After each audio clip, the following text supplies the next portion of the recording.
Like many little girls, Christina Johnson dreamed of becoming a princess, beautiful, rich, and famous, living happily ever after as if in a fairy tale. She was born in 1981 in Santa Clara, California, to Teresa and Kirk Johnson. Christina spent her childhood in the small town of Saugatuck, Michigan, where her family moved shortly after her birth. Saugatuck was a quiet, cozy, and safe place with a population of less than 1,000 people, where all residents knew each other, and the crime rate was extremely low. Christina had an older brother named Derek. Although the family seemed close and happy, this idyllic life was disrupted by their parents' divorce. However, they maintained good relations for the sake of their children, and Christina and her brother alternated living with each parent. Due to this situation, the girl became involved in household management early on, helping her mother from the age of 12, including with family budget matters. Christina tried to find work to be independent and not ask her parents for money. When her older brother joined the army and later decided to become a professional military serviceman, Christina was in high school. Having become independent, she took control of her life, aided by her natural beauty, cheerfulness, and sociability. Christina led an active and healthy lifestyle, engaging in sailing and surfing during visits to her grandmother in California. In Michigan, she became interested in theater, was a member of the acting club, and worked as a waitress in a local cafe, attracting customers with her sweet demeanor. Despite this, Christina dreamed of a different life, believing she deserved more than serving food in a small-town cafe. After graduating high school in 1999, she began traveling to different cities in search of herself, trying various fields of work. Finally, in 2000, she decided to settle in California, initially staying with her grandmother in Santa Maria. Christina's primary task was finding employment to support herself. She found work as a system administrator at a local power company. Her next step was pursuing higher education. She enrolled at the University of California, located 40 minutes from her grandmother's house. To make daily commutes easier, Christina bought a car with money she had previously earned, but still started looking for work closer to the university.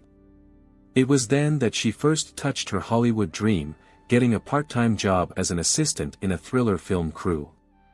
Her experience in the theater club helped Christina blend into the new work environment. She met people from the film industry, communicated with famous actors and directors, which inspired her to get closer to this field. The girl enrolled in professional makeup courses, studying under Hollywood makeup artists, aiming to work as a makeup artist on film sets. To fulfill this dream, she planned to move to Los Angeles, the city where dreams come true. Despite the risky journey, Christina's curiosity about Hollywood proved stronger than her fear of the unknown. The girl moved to Los Angeles, home to several famous film studios. This period became a real test for the young beauty, but she demonstrated the best rules of propriety that a young person is capable of. Christina avoided the wild lifestyle popular in her new environment, was modest, and didn't attend parties and gatherings. She was in a relationship with a boyfriend she had met several years ago, and they continued communicating despite the distance. In 2002, he moved in with Christina, and the young couple decided to share an apartment in Los Angeles, which was beneficial for both due to their lack of financial stability. Despite the difficulties, the girl didn't give up and looked for permanent work, but could only find various temporary jobs. The majority of their budget was earned by Christina's boyfriend. Meanwhile, the relationship deteriorated, and the girl complained to her mother that verbal arguments with her boyfriend increasingly turned into physical violence. She found herself trapped in a toxic relationship, complicated by financial dependence. Her mother began looking for new housing for her daughter so she could move out. Christina escaped from her boyfriend and settled in a small apartment, continuing her studies remotely. Her father provided good financial support, hoping his daughter would finally find her place and calling in life. By November 2002, Christina had found a job at a mobile phone company, but this position was far from her ideals and didn't meet expectations either in terms of field or income. Additionally, the girl couldn't find normal housing near work. Christina's mother found a cozy house in Santa Monica near Los Angeles, which was to be shared with 2 other girls. The house was located in the elegant Palm District near the beach, making it an ideal place to get back on her feet. Christina moved there and transferred to Santa Monica College. Although her Hollywood dreams hadn't come true and her relationship had fallen apart, the girl didn't despair and continued pursuing her goals, essentially starting life with a clean slate. On February 15, 2003, Christina was preparing for a party and headed to the shopping mall beforehand. She had many phone conversations with her mother, discussing plans for the future.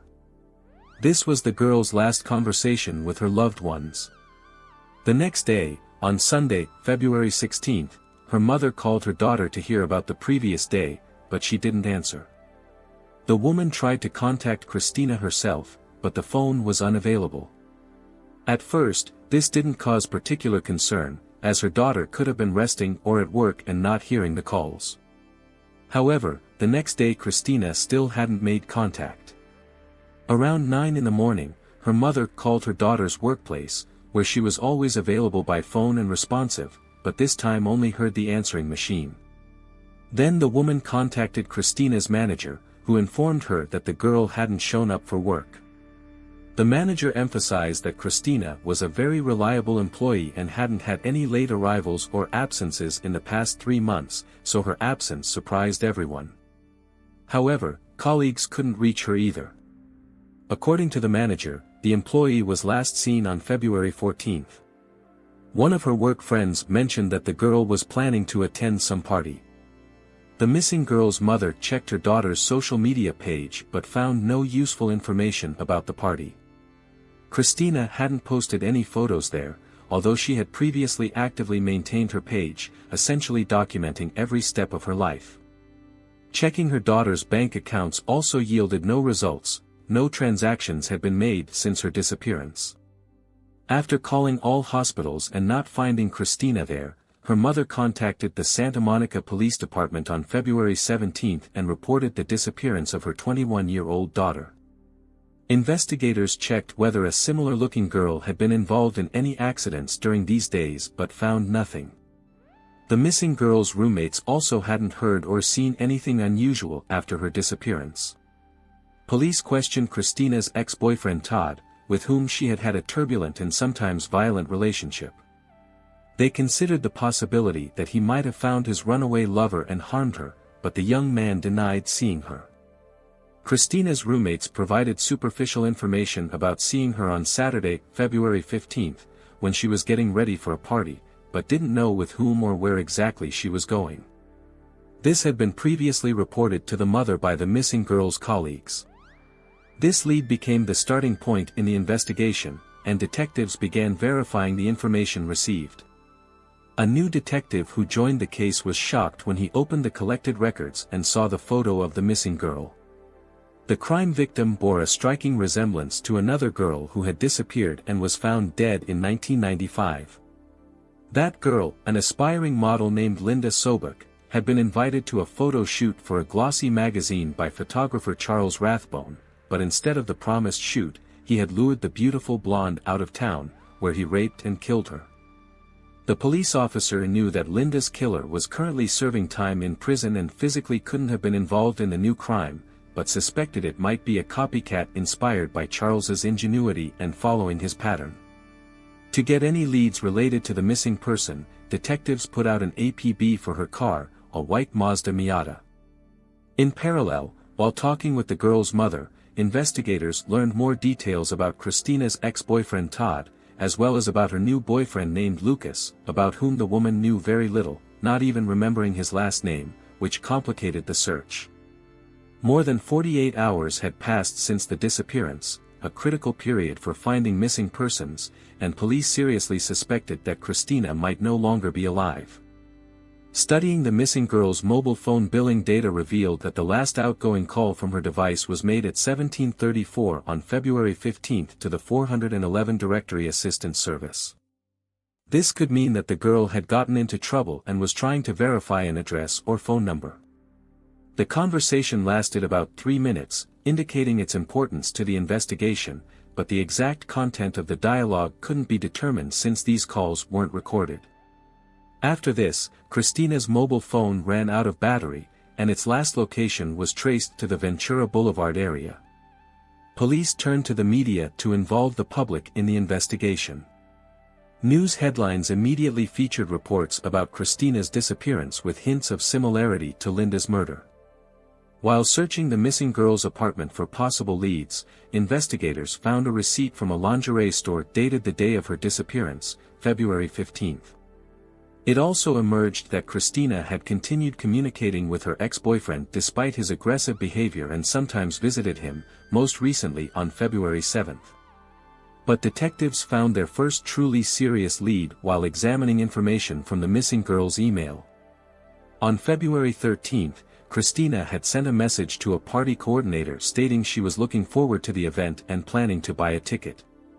In response, she was told that all spots were sold out but was added to a special waiting list, a common tactic by organizers of such celebrity events when they want to deceive visitors and offer tickets at inflated prices. Police managed to track down Christina's new boyfriend Lucas.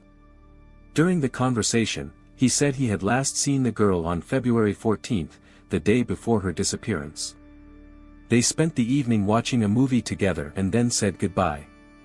Lucas successfully passed a polygraph test, had an alibi, and didn't raise any suspicions with the investigators. Christina's ex-boyfriend Todd also had an alibi confirmed by several witnesses. At the time of the girl's disappearance, he was out of town.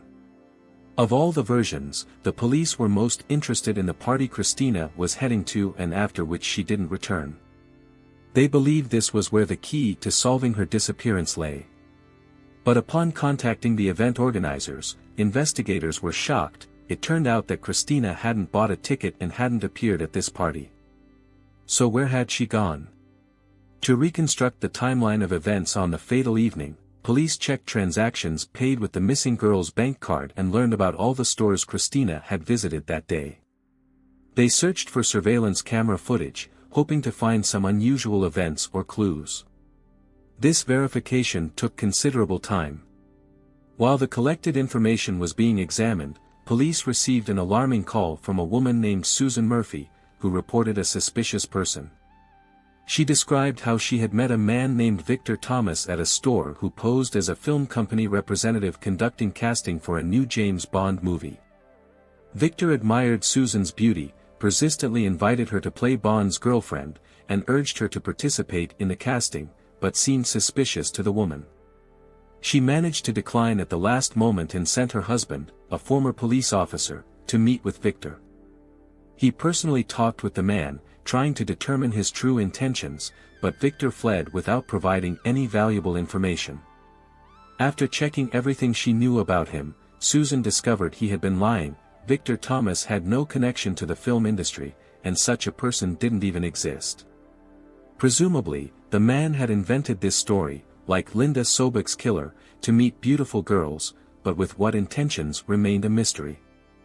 Although Susan's story ended well, Victor was still at large and could continue his schemes. This information needed to be urgently verified and the suspect found, as his intentions could be criminal. Investigators reviewed surveillance footage from all stores Christina had visited on the day of her disappearance but found nothing interesting. Then they decided to personally speak with the staff of these establishments, hoping to find a lead. While talking with salespeople, police provided a description of Victor, who had been harassing beautiful girls. In one of the stores, a saleswoman reported seeing a similar man but couldn't provide any other valuable clues. An artist arrived on scene to create a sketch of the suspect. The search for Christina gained momentum. Police sent dogs and volunteers to the area where she had last made contact and called directory assistance. Meanwhile, patrols and volunteers searched for the car and the missing girl herself. Police received many reports of similar cars being spotted, but all proved false. On February 24, police finally received an important call. Christina's white Mazda Miata was found in a parking lot near the shopping center where she had been shopping. The crime scene investigator who arrived conducted a thorough examination, collected fingerprints and all possible evidence. There was a water bottle on the back seat and the missing girl's mobile phone on the front seat.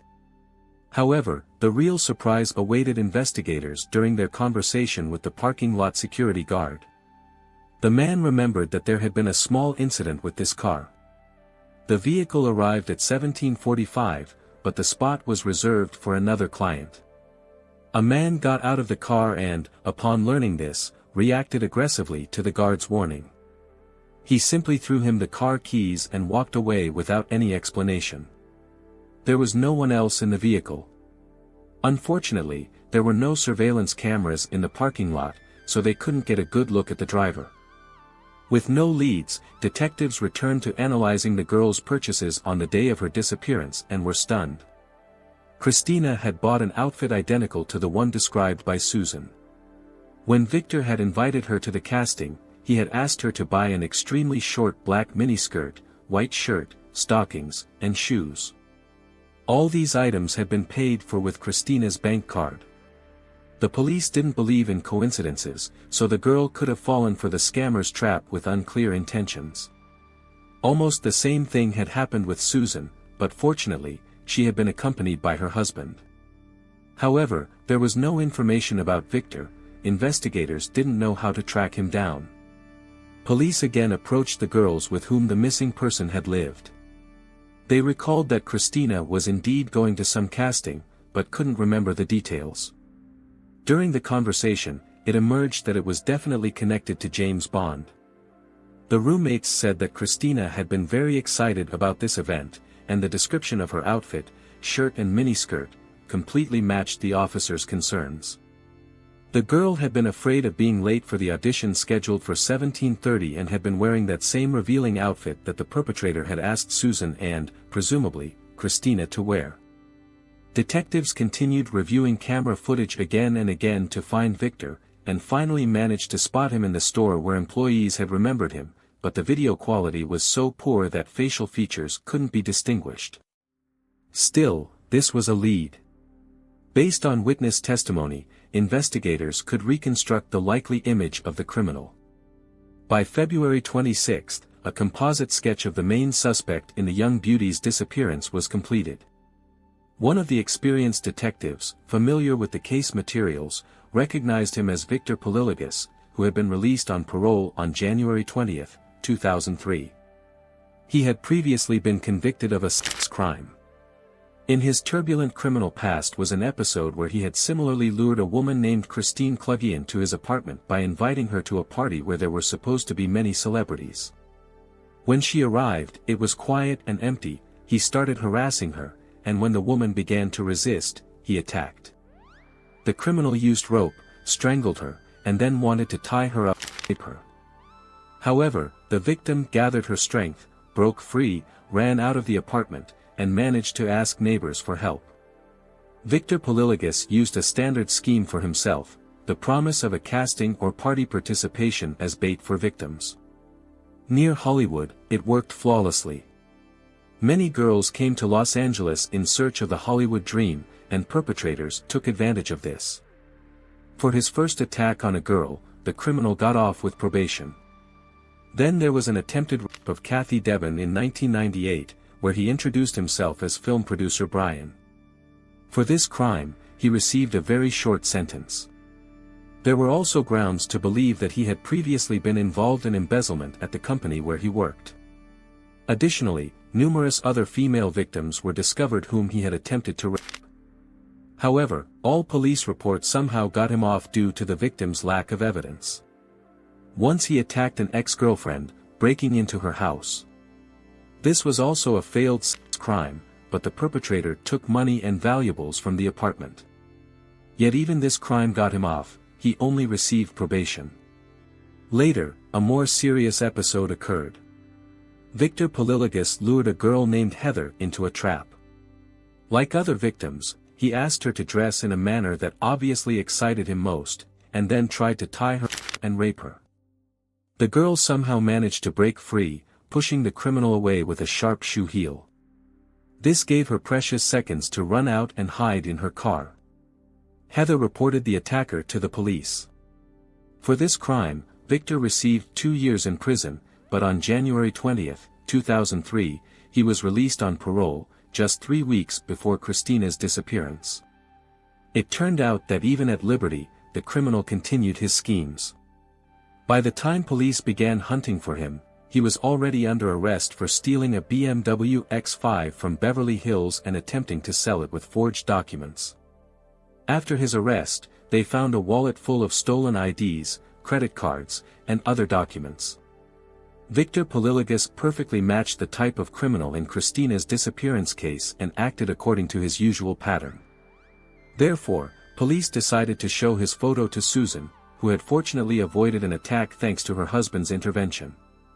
At the station, the girl immediately recognized Victor among other photos, and then at the lineup also pointed to him, noting that she recognized him immediately despite attempts to change his appearance. The man had slightly hunched over, extended one arm in front of the other, styled his hair differently, but the deception was uncovered. In a separate verification, Susan's husband, who had tried to apprehend the perpetrator, also identified him. Unfortunately, the parking lot security guard where the missing girl's car was found couldn't identify the criminal since he had only seen him briefly, from a distance, in darkness, and hadn't gotten a good look at his face. Although at the time of questioning Victor was already behind bars, on the day of Christina's disappearance, he had been free. During interrogation, the criminal denied any involvement in the girl's disappearance and communication with Susan, despite convincing evidence to the contrary.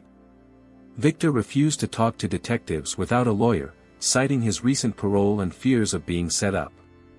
So investigators continued gathering evidence against him. Soon a new witness appeared, a realtor who had been working with Victor for the last few weeks and found his behavior strange. The suspect had been looking for a house worth up to $700,000 through him. They visited several properties daily until reports came in about missing documents and keys from one of these houses. However, at that time, the realtor didn't even suspect that his client might be the thief. Now, seeing Victor's photo in the police bulletin, everything fell into place. The witness also identified the criminal. According to him, they had last met the day before Christina's disappearance. That day, Victor had behaved strangely, was somewhat nervous. In one of the shown houses, he went to the bathroom and shouted from there, supposedly checking the soundproofing. Police suggested that this might have been his way of looking for a place with good soundproofing to commit crimes. They inspected each house the perpetrator had visited, especially the one Victor had paid the most attention to. As it turned out, this building was in the area where the missing girl's phone had last pinged, which also raised suspicions. Police searched for traces, any evidence that might point to Christina, possibly her body in the house, but found nothing. Meanwhile, searches were also ongoing in Victor's apartment. On his computer, they found photos of women in the criminal's favorite outfit, the same miniskirt, white shirt, stockings, and high-heeled shoes. At this point, the investigation had been going on for 12 days, but the missing girl's family still hoped for her return home alive, while Victor continued denying everything and wasn't rushing to share information with detectives. He only confirmed that he had met with Christine, but then she left, and the man hadn't seen her since. Victor Poliligas was born in 1962 in Pennsylvania to an ordinary family. He was the youngest of 5 brothers, attended college and earned a bachelor's degree, after which he went to Los Angeles for graduate studies. From 1990 to 1993, the man was married. Interestingly, there are grounds to believe that in 1991, the criminal attempted to poison his wife when she filed a complaint against him. His attempts to organize a restaurant business failed, painting a picture of a man resentful toward the whole world who had slipped into crime. The fetish with beautiful women likely made him cross a dangerous line and start attacking them with the intent. Regarding the evening of Christine's disappearance, the criminal and his lawyer provided an alibi. Victor was dining with a friend at a restaurant. This information was confirmed, but police understood that despite this, he had enough time to play out another drama with a new victim and kidnap her. On March 1st, police received a call from a witness who claimed to have seen the missing girl on February 15. According to him, she had stopped by his house looking for a building that looked like a castle. The man himself didn't know where such a building was, but his wife overheard the conversation and gave the girl directions. This happened around 1730. Now it became clear why the call to 411 had been made. Christina was trying to find her way to the castle-like house and had called directory assistance. The police had a new lead, a house resembling a castle. This was the same building Victor had checked for soundproofing. Everything pointed to him. While investigators were working with this information, a new event occurred. On March 3, 2003, 4 teenagers were walking in the Hollywood Hills, admiring the beautiful view of Los Angeles from above. Suddenly, one of them, approaching the edge, noticed a strange object about 100 meters below. The boys began looking more closely and at first thought it was a mannequin. They tried to climb down but couldn't reach the discovery. However, the teenagers got close enough to realize it wasn't a mannequin, but a human body. The young witnesses deliberated for a long time about what to do, as they didn't have mobile phones with them. Eventually, they decided to go to the police and on the way met a woman walking her dogs. The teenagers told her about their gruesome discovery. The woman was able to get close enough to confirm their words. The young victim was bound and wrapped in blue fabric. She was wearing a gray hooded sweatshirt. Her hands were tied behind her back, with a hair tie remaining on her right wrist. Below the waist, torn stockings were visible. Frightened by what she saw, the woman called the police. Soon police and rescuers arrived at the scene and, with great difficulty, managed to retrieve the body from the Hollywood Hills. Presumably, the criminal had hoped it would never be found here. Perhaps that would have been the case if not for the curious teenagers who accidentally wandered into such a hard-to-reach area. The medical examiner identified the body as the missing Christine Johnson. She was found near the house that Victor had liked so much during his tour with the realtor. Police informed Christine's parents about the tragedy. They were beside themselves with the pain of loss. Numerous bruises and scratches were found on the victim's body, indicating her desperate resistance. The body's condition was poor, having decomposed significantly after lying in the heat for many days, plus 1 day of rain. The face was especially unrecognizable due to numerous injuries and the head being tilted down. The girl's ear had been torn off, and there were large bruises on her head and neck area.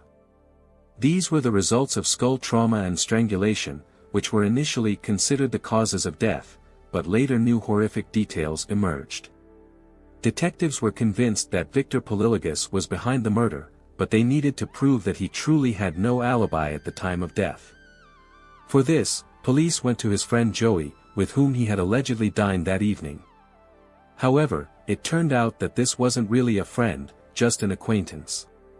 During detailed questioning, it also emerged that they were supposed to meet much later than the time of the meeting with Christine. According to the acquaintance, they had randomly met Victor the day before. On February 15, he was late for their meeting, arriving around midnight, although they had agreed to meet much earlier. Victor had scratches on his face, which he explained as an accidental injury during moving. Police approximately reconstructed the sequence of events leading up to Christine Johnson's disappearance. According to the investigation, Victor had picked his victim at the shopping center where he often operated. Seeing a beautiful young girl, he decided to act. As always, the man introduced himself as a film industry worker and offered Christine an audition for the role of James Bond's girlfriend. He was very convincing in this. Following his usual pattern, Victor showered the girl with compliments and explained that she was perfect for the role. Given the young beauty's ambitions, she believed the perpetrator and couldn't refuse.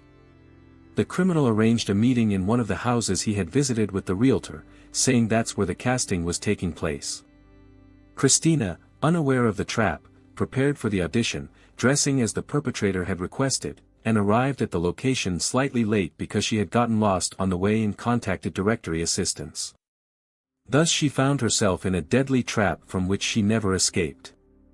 At the meeting, Christine became the object of harassment but put up desperate resistance, scratching her attacker's face. There was nowhere to run, and the man proved stronger, so Victor overpowered her and killed her so she wouldn't report him. First, he hit the girl on the head and strangled her, then dumped the body in the Hollywood Hills. Most horrifically, the blunt head trauma and strangulation didn't cause her immediate death. Christina only lost consciousness, and the criminal thought she was dead. When the killer threw her onto the rocks, she fell from quite a height and received even more trauma. Then the girl regained consciousness. Christina died slowly and torturously in this place, never receiving help, and only after some time did the victim finally die. On May 12, 2003, the district attorney charged Victor with kidnapping, rape, and first-degree murder. However, the defense was fully prepared to defend their client's freedom, as there was no direct evidence against him. The prosecution faced a tough battle, so criminalists used all the most compelling evidence. The defense contested the time of death, referring to insects found on the body. However, all the similarities with previous victims and attacks committed by the criminal were voiced. These cases were so identical that they simply had to be highlighted in court. Preparation for the trial dragged on, so Victor Polilogos only appeared before court in July 2006. The defense emphasized that the prosecution had practically no physical evidence, no DNA, fingerprints, or surveillance camera footage linking Victor to the victim. This was explained by the fact that the body was found 2 weeks after the disappearance, and during this time it had decomposed significantly, so all evidence was destroyed. However, when all the witnesses who accused Victor of harassment testified in court, the advantage was on the prosecution's side. They all spoke about how skillful a manipulator the man was. He was so convincing that even the most distrustful, like Christina and Susan, initially believed him and agreed to participate in the casting, not suspecting what awaited them. It seemed no one had any doubts that this was his signature and the defendant had killed Christine, so the criminal used his trump card to avoid the death penalty. He decided to plea bargain and plead guilty to a lesser crime. Now it remained for the victim's loved ones to accept this deal. At that point, the trial had already been going on for 3 weeks and was making little progress, its outcome uncertain. After all the grief they had endured, the deceased's family was willing to compromise to bring the killer to justice. However, on the day of sentencing, the defendant wrote an 11-page petition to the court requesting to withdraw his guilty plea. Fortunately for everyone, it was impossible to cancel it. Victor Polilogos was found guilty on all counts and sentenced to life imprisonment with the possibility of parole after 25 years. Maria Fernanda Quesada, a girl born in 1994, lived in the city of La Guatemala, Costa Rica. She was a pleasant and attractive person who dreamed of success and a happy life. Maria was distinguished by her strong and independent nature, and most of all, she aspired to become a caring mother. Career achievements did not interest her too much, instead, she was more drawn to family comfort and the warmth of a home hearth. Given this, Maria always wanted to have brothers and sisters, but she was the only child of her parents. Her family served as an example of strong family ties for those around them. Her parents were able to provide their daughter with a comfortable life and an adequate level of education, which in the realities of modern Costa Rica, as in many Latin American countries, is more the exception than the rule. The girl had wonderful relationships with all family members. She had an especially close bond with her aunt on her mother's side, as they were also brought together by a small age gap. They shared all their experiences with each other, supported each other, and often met and communicated. Maria entrusted her aunt with her most intimate secrets. They were like best friends when they began to discuss the vicissitudes of their own lives. Maria was known for her sociability and bright disposition, easily finding common ground even with strangers. This trait helped her move towards the realization of her dreams, and also gained her many friends with whom she maintained relationships until the last days of her all-too-short life. Maria Fernanda experienced her first love at the age of 19. She was convinced that these were real feelings that would bring her happiness, family, children, and a house by the sea. However, reality turned out to be much more prosaic. Her boyfriend simply used the girl and left her, becoming infatuated with another. As it turned out, she was pregnant at the time. 9 months later, a boy was born. Maria hoped that her ex would not remain indifferent to his son, but she was mistaken. When she tracked down the baby's biological father, he showed no interest in either her or the child. Under such circumstances, the girl had to work hard, because the family's financial situation was difficult. She sought to give her son a future no worse than what her parents had provided for her. Of course, they did not leave their daughter with a baby to fend for themselves, they continued to support her, which allowed them to create appropriate conditions for the child. During this period, all family members rallied even more closely around Maria to support her during this difficult time. It was not easy, but everyone made efforts. Fortunately, all this was happening in an era of advanced technologies, so the girl had access to a computer and the internet. She was not going to sit idly by, simply waiting for everything to work out on its own. Looking for an additional source of income, she mastered the technique of making handmade soap. Having tried this type of activity, she realized that she was capable of much more. Thus began Maria's path as a true specialist with a wide profile. In addition to selling handmade soap among acquaintances and other people via the internet, she mastered the art of manicure. The girl created several groups in various social networks to promote her services. Quite quickly, the circle of her clients began to expand. Maria dreamed of her own website and eventually opening a salon. The beauty industry attracted her, and almost immediately it brought good feedback. Clients were satisfied with the quality of services. At that time, the well-being of the child and the family were the primary issues for her. She devoted all her free time to her loved ones. Despite this, Maria did not abandon her dreams of love and family, striving to meet a man who would become her other half. And so, it seemed that fortune smiled upon her. During a regular trip to the city for materials, the girl met Esteban Rivera Vargas. The man was 12 years older than her. But despite this, the heroine of the story fell head over heels in love. How a stranger managed to make such an unforgettable impression on her remained a mystery. In fact, he was her complete opposite. Esteban was a hot-tempered and aggressive man with a rather controversial past. He clearly had ties to crime, but avoided this topic, not elaborating on exactly how. The lovers' relationship lasted several months before Maria decided to introduce Esteban to her family. This meeting was extremely tense. He left an unforgettable impression. So much so that her parents were categorically opposed to continuing this romance and persuaded their daughter to break up with her new man. However, the girl believed that she had the right to choose for herself who to date and under what conditions. The main reason for the troubles with her relatives was Esteban's rudeness, his constant use of profanity, and his complete disregard for others. He gave the impression of being a cruel and unpredictable person. He reacted so violently to Maria's parents' displeasure that the girl barely managed to calm him down and prevent a scandal. In the end, her parents insisted on a complete break of the relationship, but all this turned out to be in vain. Maria had strong feelings for him, so she was ready to continue the relationship with Esteban at any cost. Realizing the situation, her mother and father resigned themselves, as they did not want to spoil the relationship with their daughter and lose their grandson. A few days later, Maria met her husband's relatives. His family turned out to be a good match for Esteban himself. They were stern, rude people who seemed unkind to Maria.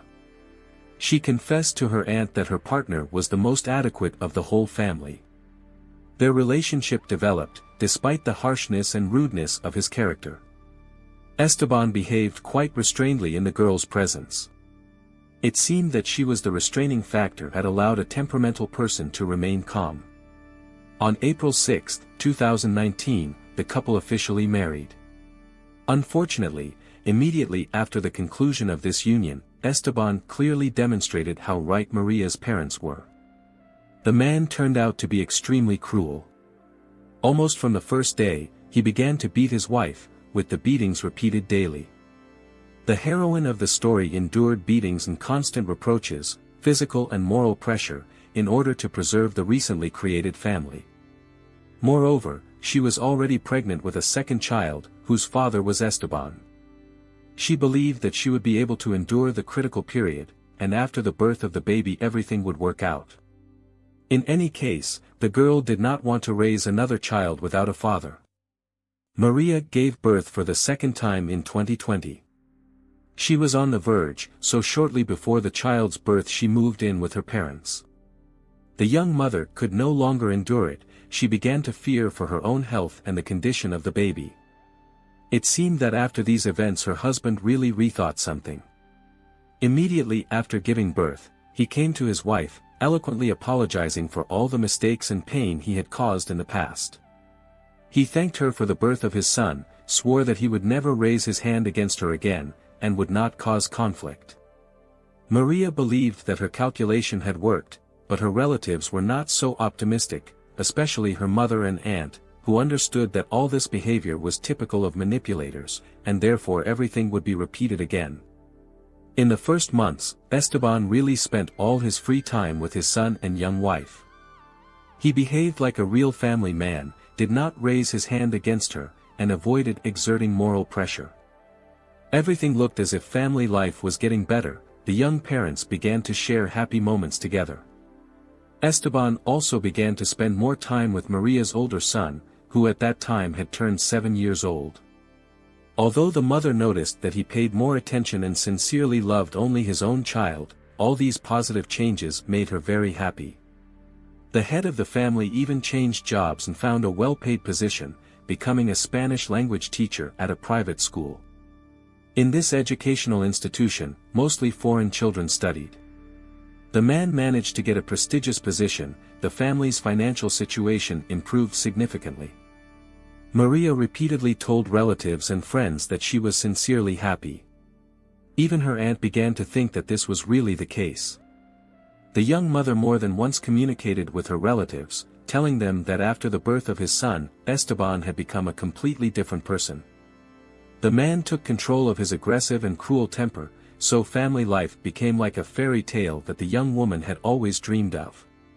During this period, numerous family photos appeared on the couple's social media pages. In them, both the mother and the father were depicted with their babies. All this looked like a healthy and strong family. More than a year passed in such imaginary peace and carelessness. As it turned out, all this time Esteban was holding back his anger. All this was compressed like a spring and sooner or later had to burst out. At one point, he lost control of himself and broke down. The man again yelled at his wife for a far-fetched reason, raised his hand against her, leaving bruises on her face. Maria turned to her relatives in tears and told them what had happened. The young woman, as before, did not want to go to the police, hoping that everything would pass and it would be possible to preserve the family for the sake of the child. However, the situation was escalating too quickly. Literally after a few incidents, Esteban began to put pressure and bully even more than before the birth of the baby. Relatives insisted that it was necessary to finally break off this relationship. The man again turned into the cruel person he had always been. He could not cope with his inner evil. Finally, in December 2021, Maria, tired of beatings, turned to the police and accused her husband of domestic violence, which, according to her, had lasted for 2 years of their relationship. The young woman, together with her sons, moved in with her relatives. Although it was an investigation, the police managed to confirm the facts of repeated attacks, which were indicated not only by Maria's relatives, but also by numerous neighbors who witnessed the couple's quarrels. In addition, when she came to the police station to file a report, fresh beatings were recorded. Esteban had beaten his wife again, so badly that she had large bruises on her face. She insisted that this could not go on. The young mother feared for her life and health, as well as for her sons. Eventually, Maria managed to get a restraining order. At that time, Esteban had no right to approach her, as well as their common son, without Maria's permission. The heroine of the story warned her entire family that her husband should not appear even near the house. If they noticed him, they could boldly call the police. Neighbors confirmed that the young woman had endured constant bullying from her husband for many years. Almost every day he provoked scandals and brought them to brutal beatings. The heroine of the story was so intimidated that she was afraid to say a word to Esteban, so that all this would not lead to a fight. Maria was constantly seen with bruises, each time the reason for their appearance was the same. Even after receiving a restraining order, Esteban was regularly seen in the vicinity of the Quesada family home. It seemed that he was hanging around aimlessly, but it was obvious that in fact the man was looking for a meeting with his wife, whom he had lost. Every time an unwanted guest was seen, he would just walk away because he didn't want to provoke a police call. But he appeared in the area again and again, which looked extremely alarming. The couple was facing a divorce process, custody and property division. Unfortunately, all this was not happening fast enough. Maria hoped that she would be able to prove her husband's cruelty in order to completely deprive him of the opportunity to see his son. She was convinced that otherwise, as the boy grew older, like herself, he would become a victim of his father's cruelty. It seemed that Esteban simply could not control himself. On March 3, 2022, despite not asking for his wife's consent, he came to her parents' house. During this period, some of her relatives were there, who met Esteban at the doorstep with displeasure. He asked to speak with Maria to resolve certain issues related to the divorce process. The man insisted that it concerned the division of property that they had acquired. Witnesses to this meeting believed that despite his outward calmness, Esteban could barely restrain himself. However, he had never been seen calm since the very beginning of the disagreements with his wife. Maria agreed to talk to her husband, especially since he was not yelling or even swearing, as he usually did. Her relatives, on the other hand, did not want to let her go with this dangerous man, but Esteban insisted that Maria needed to go with him to pick up some personal belongings that had been left behind in a hurry when moving. The man claimed that the conversation on these issues should not be heard by an outsider. Finally, he managed to convince his wife to get into the car. He asked Maria to leave the older 9-year-old child with relatives, since it did not concern him either. Nevertheless, he wanted his wife to take their common son with her. The heroine of the story agreed. As soon as they drove away from her parents' house, they began to argue again, literally from the first minutes, as they managed to be alone in the car. Esteban became more and more aggressive and, in the end, again lost control of himself and began to shout.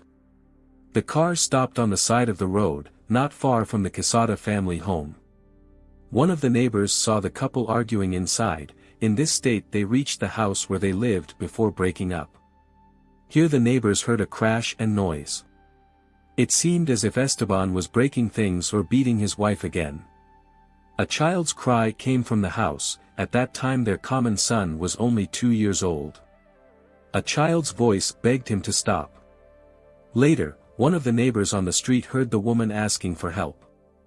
The man immediately ran to the house. Because he did not take his cell phone with him, he wanted to call the police. At the same time, Esteban called his sister. The man confessed that he had just stabbed his ex-wife in front of his son. He insisted that she attacked him. The sister was in shock. She begged her inadequate brother to take the child with him and go to the police, but he did not listen. Instead, Esteban left the crime scene. He went out into the street in the same bloody shirt in which he had stabbed Maria a few minutes before. The man was with the child, put him in the car, buckled him into the front passenger seat. Esteban disappeared very quickly from the crime scene, despite the fact that several neighbors managed to call the police. In addition, his sister called law enforcement and told them what had happened, but the officers were late. When the patrol arrived at the scene, Esteban had long since left.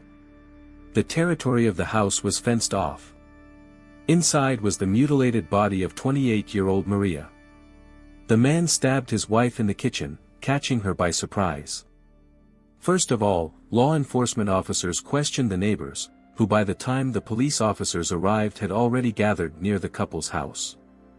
They immediately confirmed that Esteban had a long history of violence. The man generally made an unpleasant impression. Most of the local residents did not like him, as Esteban seemed to be very rude, cruel, and could easily yell for no reason. He regularly had conflicts with others, so people preferred to just stay away from him. They knew about the situation in the family, advised Maria to leave him, but Maria did not listen. She herself refused to go to the police at the initial stages of the relationship. The wife even refused everyone who offered her this solution. Finally she left him, got a restraining order, and for some reason got into his car again, which became a fatal mistake. At the same time, a white van with the suspect and his 2-year-old son was speeding down the road. The boy was the only witness to the brutal massacre. Before his eyes, his own father inflicted 11 stab wounds on his mother, most of which fell on the upper body and head. The victim tried to resist, but she could not do anything.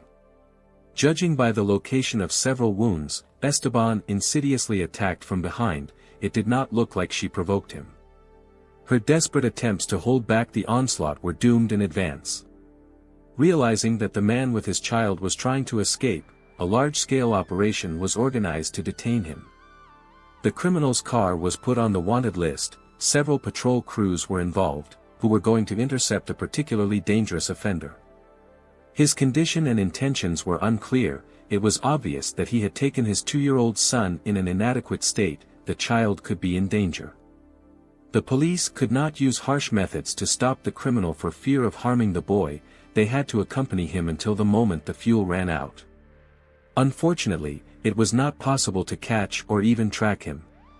Almost immediately after the start of the search, the police found Esteban's abandoned car, just a few kilometers from the house where the bloody massacre took place, which means that he had already changed to another vehicle. The forecasts were disappointing, as the police had no information about what car Esteban was traveling in. It also seemed that the man with the child had only one way to retreat, crossing the border.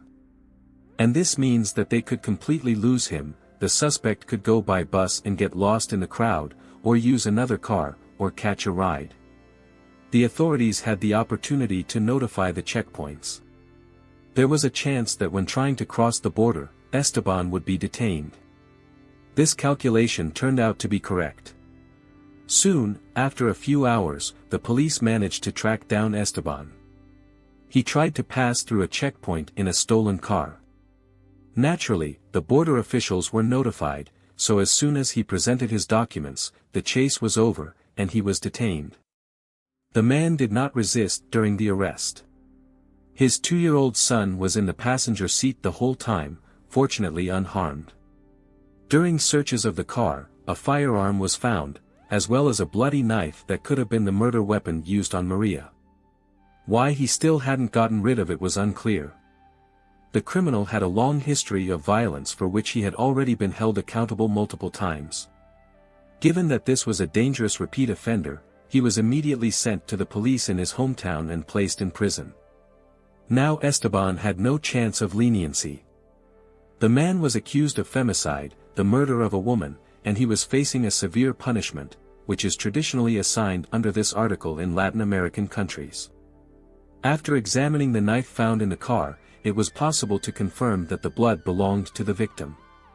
Only the killer's fingerprints were found on the handle. There could be no doubt about his guilt.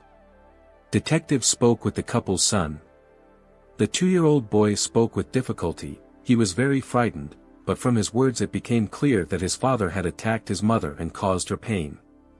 He was also afraid of knives. As it turned out, this phobia had developed in him long before his biological father's crime. Apparently, Esteban had repeatedly threatened his wife with reprisals with a cold weapon in his hands, so often that even a 2-year-old child developed a fear of kitchen knives. Maria's parents wanted custody of the children to be transferred to the grandmother and grandfather on the maternal side. The older child was immediately given to the parents of the murdered mother, but there were difficulties with the younger one. Despite the fact that Esteban had killed the boy's mother before his very eyes and was even in prison awaiting trial, he still had rights to the child under Costa Rican law. The boy found himself embroiled in a complex legal conflict over the division of custody between the families of the biological parents. The Rivera family decided to fight for custody of the boy, using the dirtiest methods to do so. They tried to smear Maria to make her appear as a worthless mother. It was assumed that this could be used to justify the murder.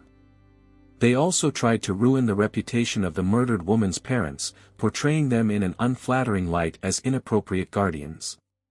Esteban's relatives, together with himself and a lawyer, wove a dense web of lies, trying to portray their son, a domestic tyrant, as a real hero.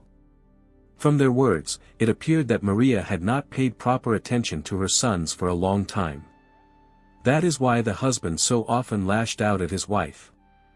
In the end, it was the behavior of the young mother and her attitude towards the children, in their opinion, that forced Esteban to take up a knife in a fit of anger.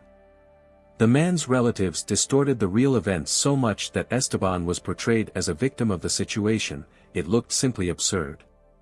Maria's relatives had heard for many years how she was suffering from moral and physical pressure, constant beatings and threats. This was confirmed by members of her family, friends, and neighbors of the couple.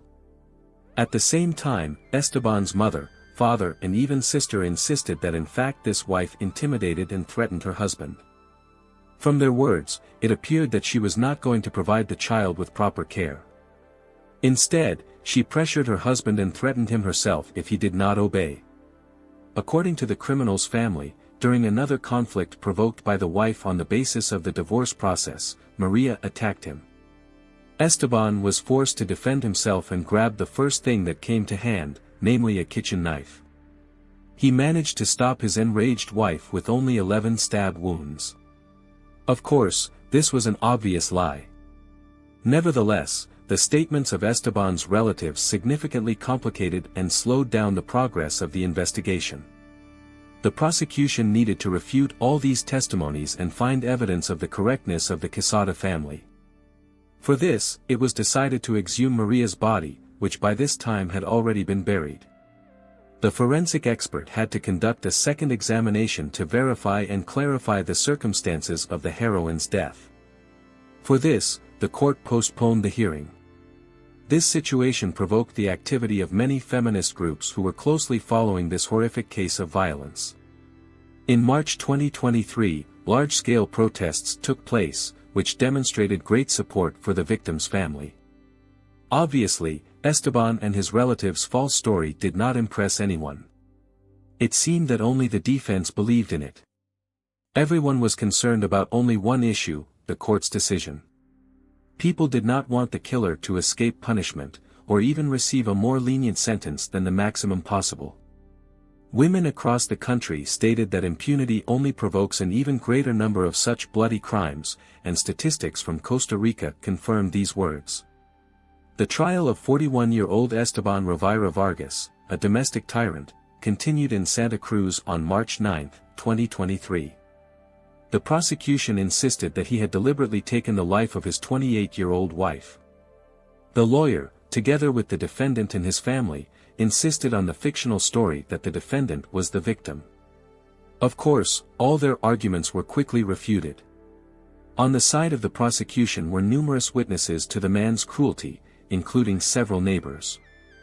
The Quesada family also insisted that Maria had complained about her husband's behavior for many years. From the very beginning, they were convinced that he was an inadequate and cruel person. Unfortunately, youth and naivety did not allow the young mother to make the right choice. The lies of the Rivera family were refuted with the help of a forensic medical examination, which put a bold point in this case. Given the nature of the injuries sustained, there could be no question of an attack by Maria.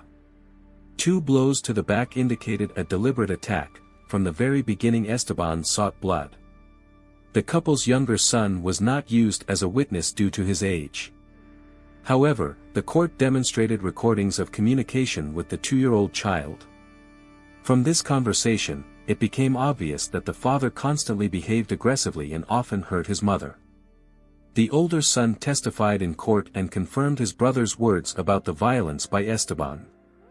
Both children were afraid of him, especially the older one, for whom the defendant was not the biological father and was biased towards him. Both sons were sent for treatment. They were to receive psychological help due to the loss of their mother. The prosecution requested 37 years in prison for the defendant. The defense insisted on the man's innocence until the end. They tried to reduce the sentence, and even more, they wanted to achieve his complete acquittal. Fortunately, all this turned out to be in vain. In May 2023, the court ruled in favor of Maria. The criminal was sentenced to 35 years and 8 months in prison. He is still serving his sentence in a strict regime correctional facility. In addition, Esteban must compensate for the damage to the family of the deceased, which provides for a payment of 75 million Costa Rican colons, which is approximately $150,000, as well as another $25,000 to cover the costs of psychological assistance for the children. It is unlikely that this money will be paid. I want to share with you a story that will make you think about the secrets that can be hidden in the depths of the soul of a seemingly ordinary person. Beauty is a powerful weapon that can help achieve incredible heights, but at the same time, it can attract unwanted attention, which can sometimes cost a life. This is exactly the case I will tell you about today. The morning of August 18, 2018, was extremely difficult for 36-year-old Christina Kraft. When she woke up, she felt an unbearable headache that barely allowed her to understand where she was and what had happened to her. Looking around, Christina realized that she was lying on the floor of her own apartment. What was unusual was that she was suffering from a severe headache that she could barely cope with. The woman tried to remember the events of the previous night spent at the bar, but only hazy memories remained. Literally after a few glasses of alcohol, she had a memory lapse until the moment she opened her eyes. Christina could not remember how she got home from the bar.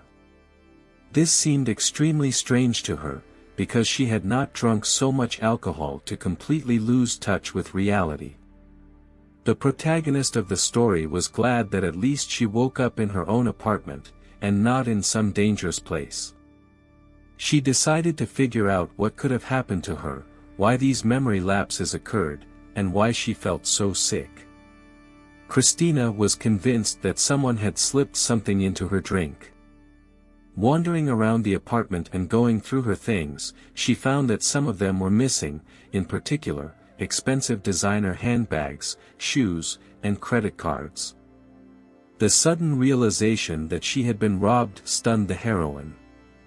Obviously, against this background, she could have been pumped with some drugs to make her pass out. After this discovery, Christina was gripped by fear, because the robber could return, perhaps even having made a duplicate of the keys. Therefore, she did not dare to stay alone in her home. This feeling did not leave her for several days before she finally dared to go out into the city. Fear haunted Christina until her very death. The heroine of the story lived in Ardmore, a town with a rich history, located near the center of Philadelphia, Pennsylvania, USA. Christina was used to an active nightlife and willingly participated in it. However, at the age of 36, she decided to settle down and, together with her boyfriend Alex, moved to a calmer place, Ardmore. The young woman was just adapting to new living conditions. The apartment where she settled with her beloved was located in one of the prestigious areas with a minimal crime rate. The town of Ardmore led a measured, quiet life. Christina Carlin Kraft was born on November 11, 1981, in New Jersey into a friendly and strong family. Unfortunately, when the girl was only 9 years old, her mother died. This tragic event happened in 1990. After Christina graduated from high school, she got a job as a waitress at a casino on the coast. Although this was not the pinnacle of her dreams, this experience became very useful for her. From childhood, Christina dreamed of becoming a famous model and appearing on the covers of glossy magazines. Her appearance and charisma always attracted the attention of others. In 2003, about $1 million was spent on the development of the infrastructure of the coast where she worked to turn it into an attractive vacation spot. This attracted the attention of investors and wealthy men, one of whom, banker Oleg, Christina met. This meeting turned out to be fateful. The young people fell in love at first sight and quickly started a relationship that lasted 14 years. The couple lived together, but Christina postponed having children because she had not abandoned her dream of a modeling career.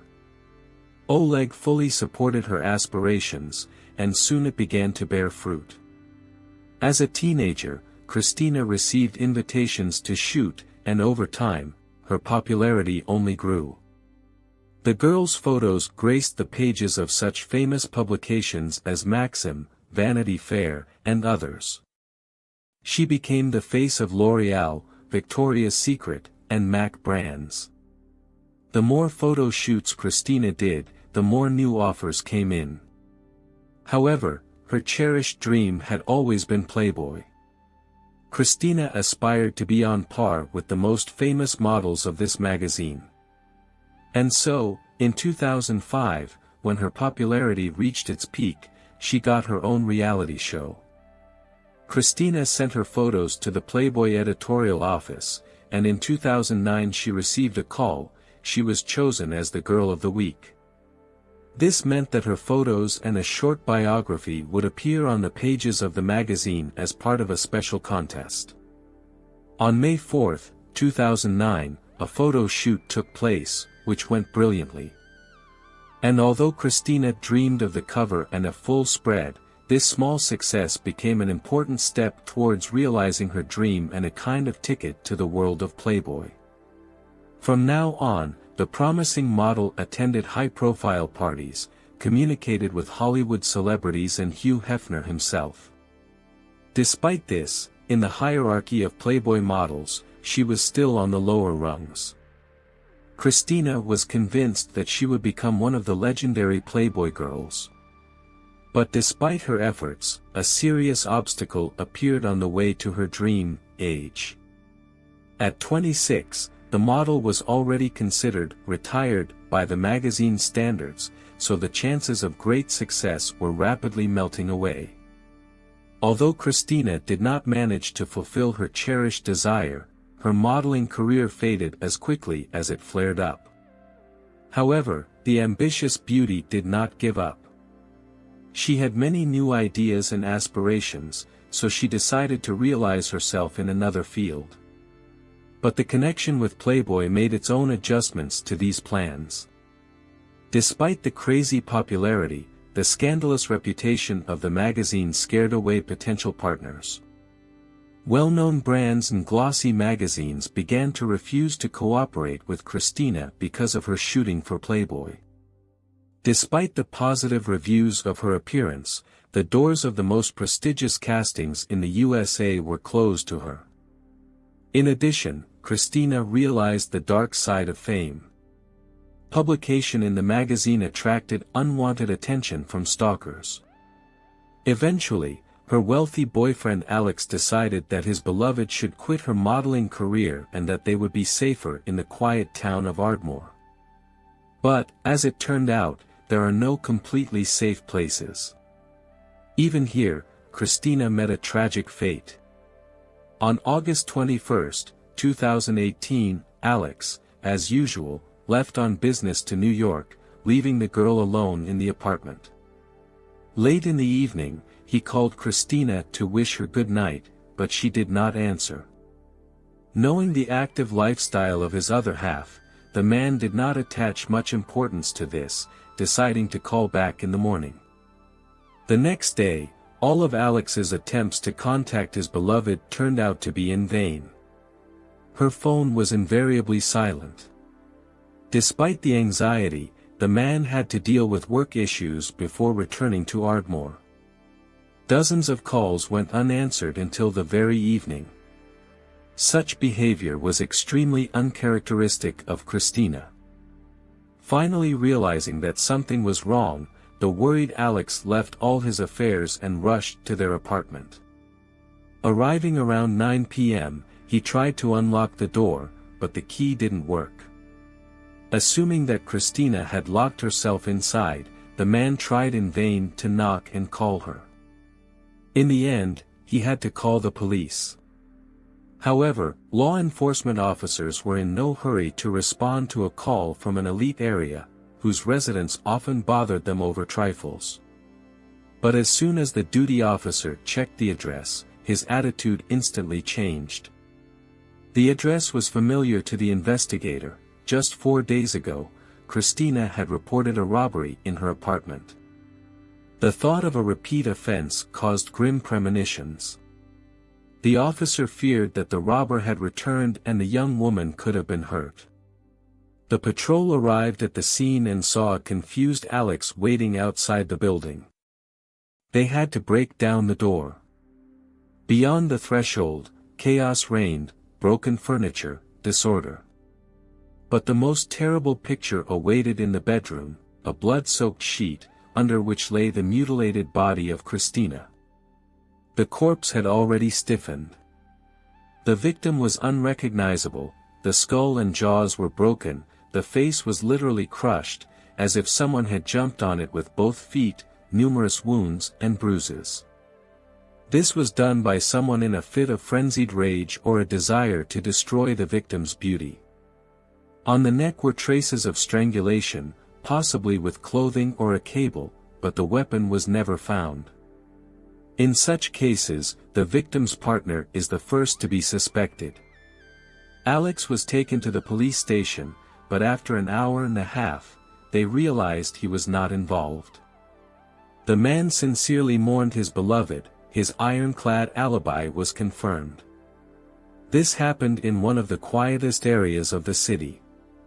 An urgent search for the brutal killer began.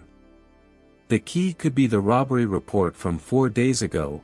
The investigators were certain that these crimes were connected. Detectives analyzed the camera recordings, reconstructing the events according to Christina's testimony. It was found out that on August 17th, she was returning from a bar at 3 a.m. by taxi. The driver was a dark-skinned man about 30 years old with a beard. The car's license plate was known. On the camera recordings near the house, Christina faints getting out of the taxi.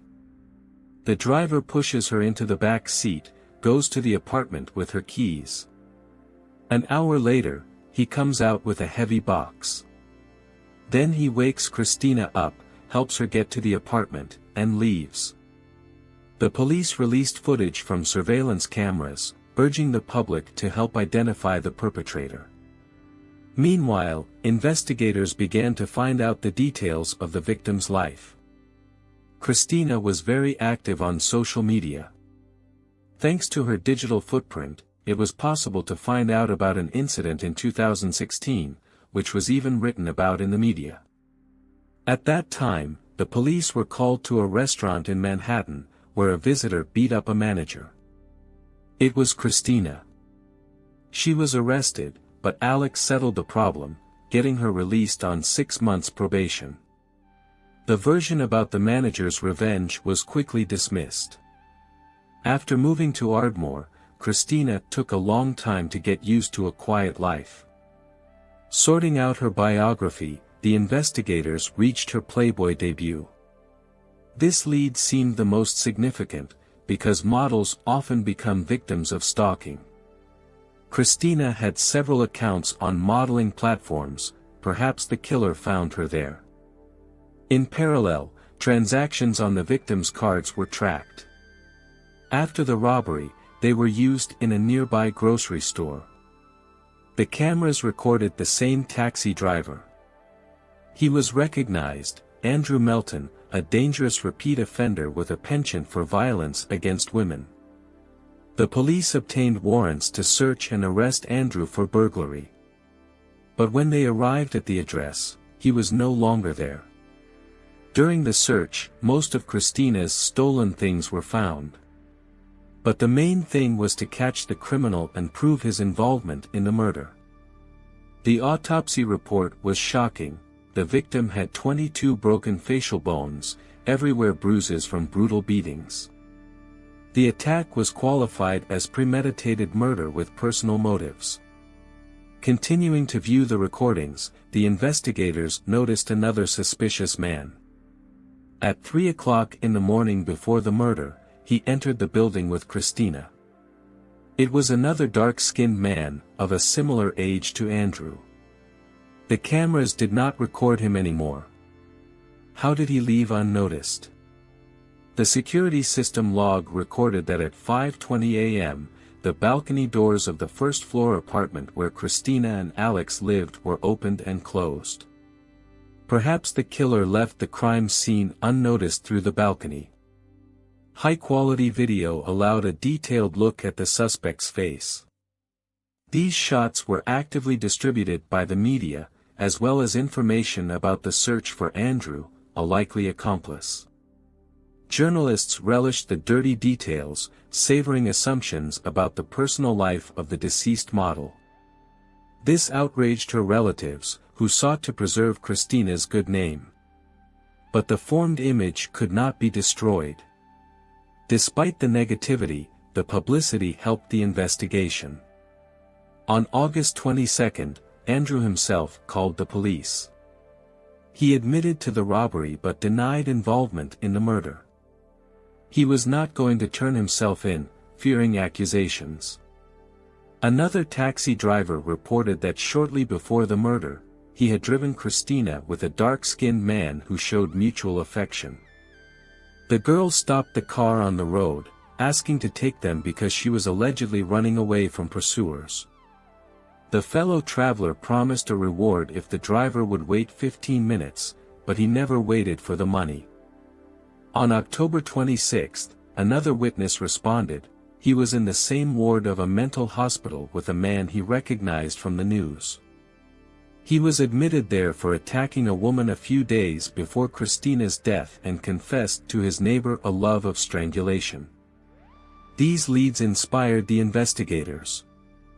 The investigators arrived at the mental hospital, hoping to find out the real name of the suspect, but disappointment awaited them.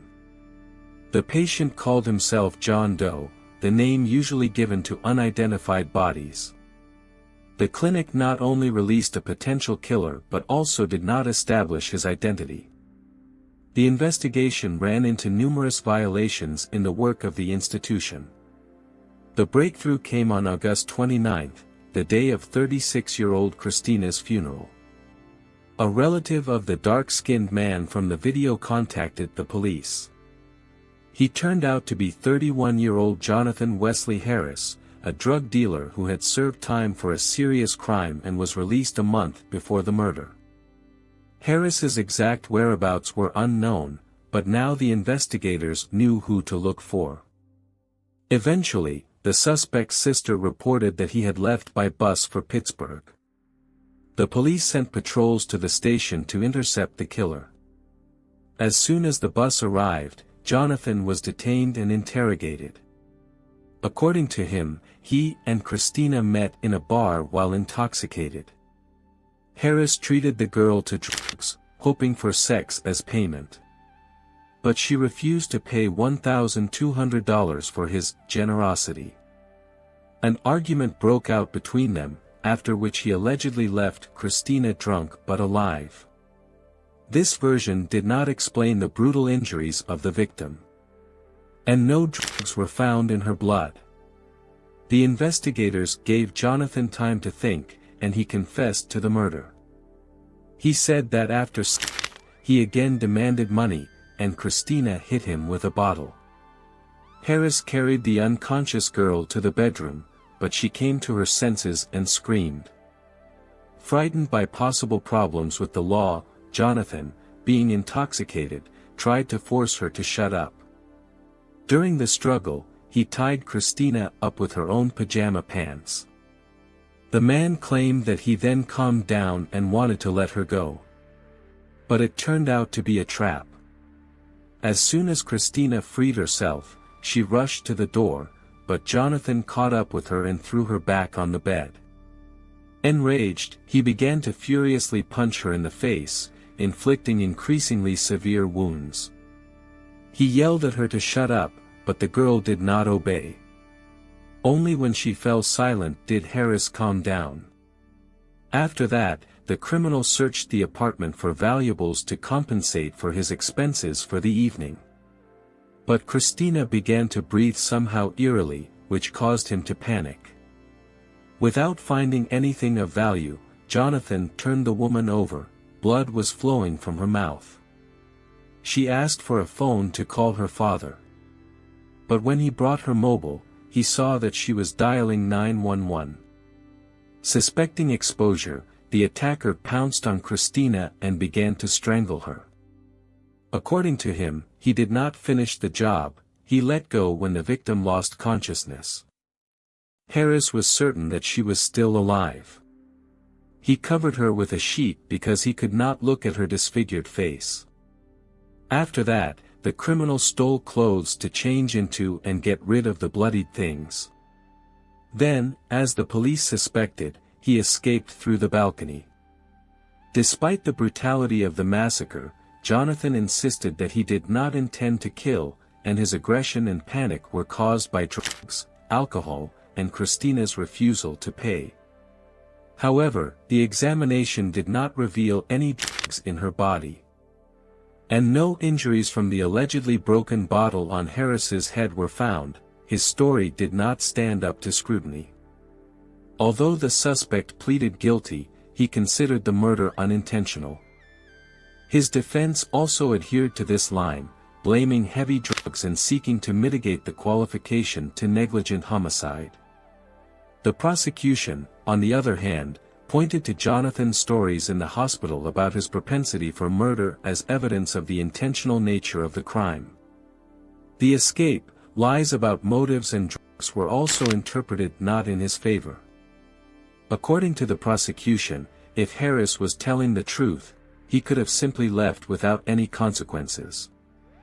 In the end, the jury found him guilty of premeditated murder, kidnapping, escape, theft, and obstruction of justice. The sentence is life imprisonment without the right to parole plus 22.5 years for related charges. Jonathan laconically agreed with such a punishment. Christina's loved ones did not believe his words. Alex was sure that the girl was not cheating and was not using drugs. The absence of their traces in the blood confirmed this. Most likely, having become drunk, she agreed to Harris's help to get home, and when she wanted to leave, he raped and killed her to avoid exposure. In December 2018, the robber who robbed Christina for days before her death was also caught. Burglary, embezzlement, and encroachment on someone else's property were added to other charges. The punishment was severe. Justice finally prevailed, but this will not bring back the life of a beautiful young woman. That's all for now. Please share your thoughts in the comments below.